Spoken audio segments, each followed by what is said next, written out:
Short fire trucks can easily access tight spaces around the scene of a fire. That's because they're lighter and can carry more water and equipment. However, it's difficult for smaller fire trucks to support the weight of long ladders. To compensate, manufacturers have built longer ladders on shorter trucks. This 108-foot-long ladder can be mounted on a single rear-axle fire truck. Typically, a ladder longer than 75 feet requires a tandem axle truck to support its weight. The secret to the design of this ladder is that it's lighter, stronger, and durable. The components are cut from sheets and tubes of high-strength steel. Using a press brake, the machinist bends the parts, verifying the accuracy of each bend. Once all the components are prepped, the parts are welded together, then smoothed. This welded part is the turntable base.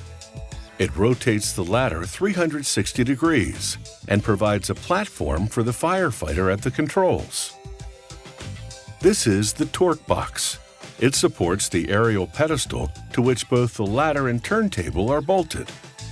To construct the ladder, technicians weld tubular rungs to vertical side rails called base beams.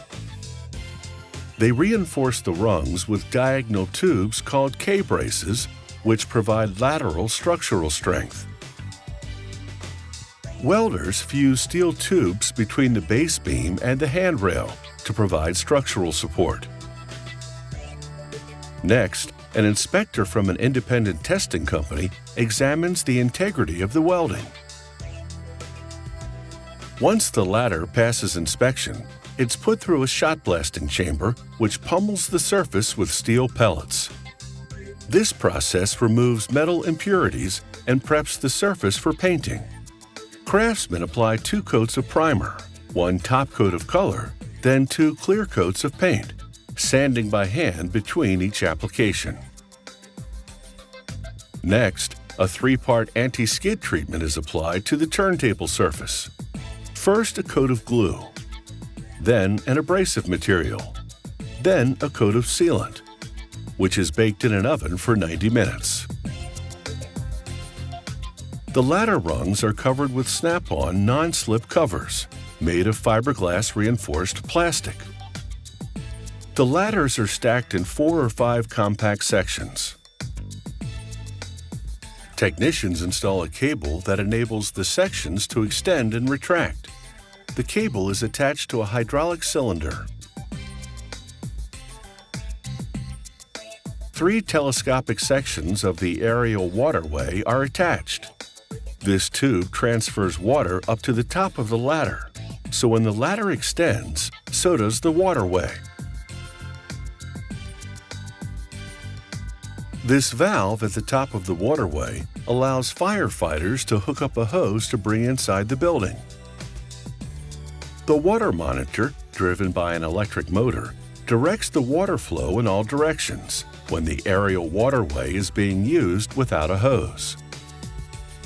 Next, the machinists install the turntable controls, which run the electrical power, and the hydraulics that move the ladder. Then they attach the ladder to the aerial pedestal with a huge pin.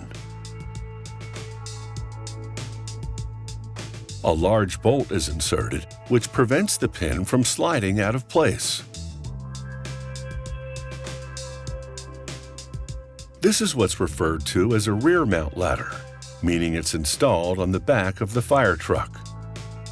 When a ladder is installed behind the cab, it's called a mid-mount ladder.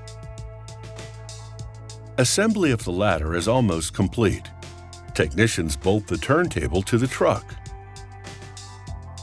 Then hook up the hydraulic line that operates the ladder.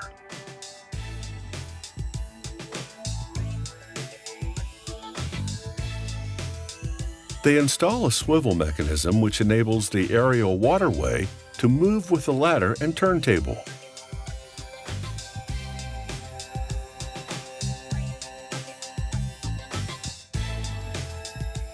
Before it leaves the factory, the ladder is put through a test run to ensure it meets the highest standards.